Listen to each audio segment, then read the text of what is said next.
Hi guys, it's Dan here from Watch Me with Watches. Why would you consider this Phoibos over a Seiko? We're going to cover that. Apart from the unique design and effectively better price and better specification, a few other quirks and details which are definitely worth considering if you were to look at a good value for money watch that's got great reliability and build quality overall. So this review should be for you. I hope it's up your street. We're going to do the stats and specs next, and then we're going to go into a bit more detail and have a chat. I'll see you then.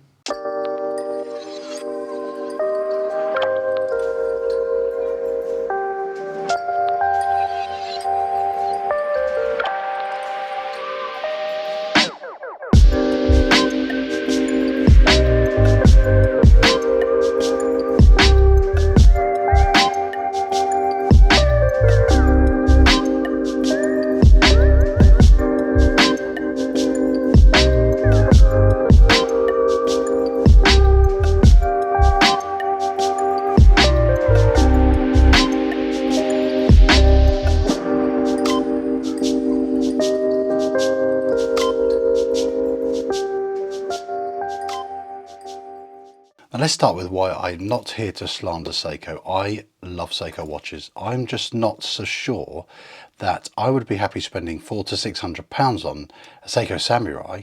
Well, I'm just thinking, you know what? This Phoibos offers enough quirky little differences and amazing specification. And I'm liking to think maybe better quality control. Oh, that's the go-to thing to criticise Seiko for their quality control. But you know what?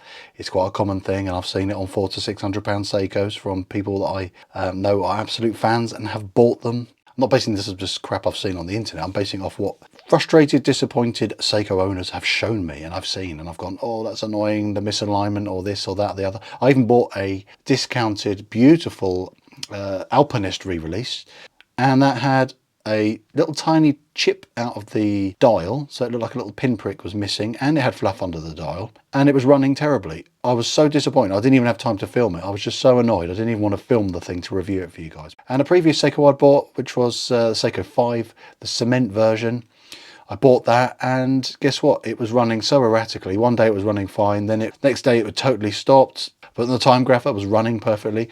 It wasn't magnetized. It just suddenly stopped working, and then it started working again. That's poo-pooing Seiko out of the way. Why would you buy this over a Samurai? First of all, it's cheaper by, you know, a nice chunk. These are the prices I found. A similar spec Samurai to this would be maybe the King Samurais, and they have got sapphire and ceramic and things like that, but they are £500 to £600 quite often, maybe down to 400 sometimes. That'd be an amazing deal. They do have a slightly better movement than this one, more up-to-date one, but you know what? NH35 is still very good indeed, very reliable, running good in this one. So I'm thinking, well, this is €310, so it's, you know, a sizable chunk under 300 pounds and things like that. So it's a great spec watch for less than £300.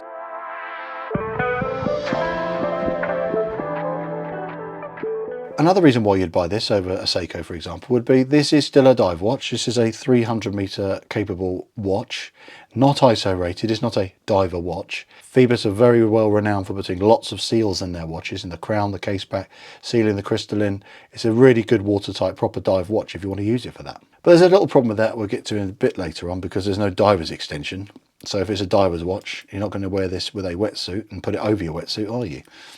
But another thing which is good, this is helping it step away from the whole Seiko mantra, is it's a bit weirder. Seiko could be deemed a little bit vanilla. They do some lovely dial variations for limited edition, Save the Ocean, for example, but this, you could get it in salmon. A fish of the sea, a beautiful creature. You could get this in carbon black, something nothing to do with the ocean, but it's also very cool and different, and it's real carbon, and it's got that gorgeous finishing to it.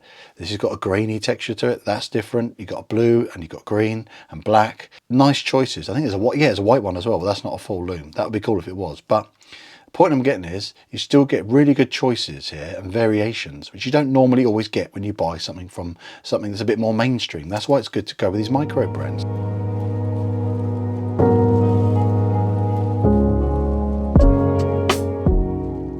Now, important things to consider as well when you're buying a Phoibos is the tactile things. These are the things I really like about this watch, why I think it is so enjoyable. It's the feel of this gorgeous bezel.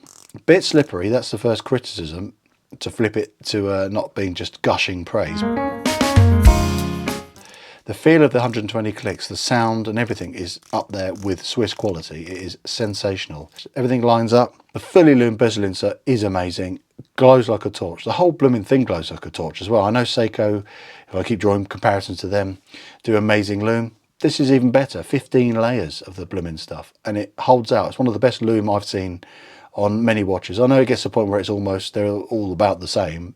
They're all equally amazing and beyond what you'll ever need for a watch, and this fits in that category. Extremely good, solid lume.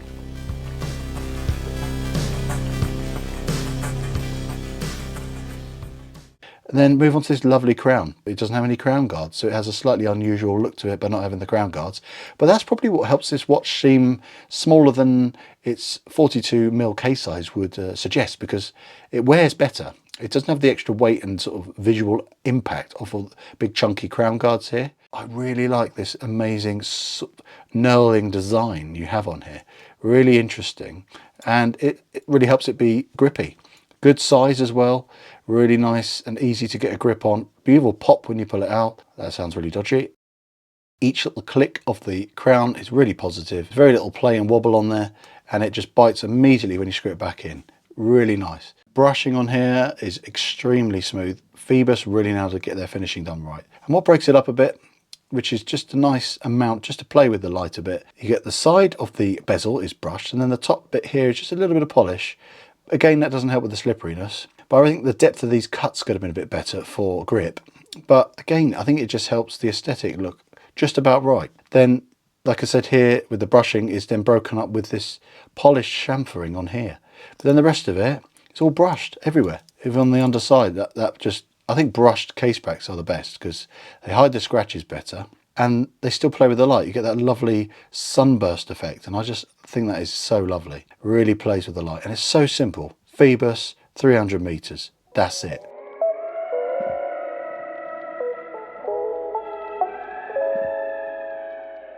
I think the logo is a little bit big and a bit unusual for the Kraken on there, but I think it'd be cool if it's a bit smaller. And another criticism would be, I don't like the automatic in red in that text. I don't think it works with the salmon dial. It probably work better with a darker dial, but it's just a bit of a clash there. But I see it working with the red tip on this lightning bolt seconds hand, which is cool, but it's just a little bit too garish. I'm not so keen on that. Another little thing that's worth noting, I love a date complication, but this hole is too small. Look at that. The numbers just about fit in there. Yesterday was the 21st. It doesn't take a genius to work that out. And I couldn't see the edge of the 1, so it looked like just the 2 was sort of lost over to the left. Now, some of you have correctly stated in comments to the unboxing of this watch, "Cross a chunky monkey." The stats and specs do not state this actually being too chunky. It just looks it because it's got a relatively compact lug to lug. Even with these very steeply conforming down male end links, it's just over 50mm, which isn't that bad, you know, especially with these end links. It looks chunky because you've got a nice slabby bit there and quite a slim bezel, and you don't have a deep case back either. So this all adds up to being a really comfortable, wearable sized piece that doesn't feel too thick on the wrist. I'll show it to you on wrist and you get an idea. I have a 7¼ inch wrist for your reference. I think it just looks good on my average for a man's wrist size. Totally fine. Conforms nicely with these angular lugs, slopes immediately. It's not too long. Even with gloves on, really easy to take off. No pushers here. Really nice milled clasp, and it's a bit of a faff to get off with gloves on. Perfect amount of micro adjust, 4 on there. No diver's extension, which is a bit odd for a 300 meeting. This is Sparta! 300 meter dive watch. No little quick adjust on there. Another Seiko-esque kind of thing. We're going to talk about design elements. So these teeth, they look like the monster coming in, but sharper and a bit thinner. But they do look like teeth of a monster coming in. If they did a blood red dial of one of these, I think that would look incredible and look like it would look almost terrifying. A bit like me in the morning. Yeah, the overall execution is done so well. I just think it's clever when you've got a sharp, angular looking watch like this, but all the surfaces and edges are not actually sharp, which is amazing. That is a really nice, pleasant touch that you haven't got a watch which has got a compromise to its design elements.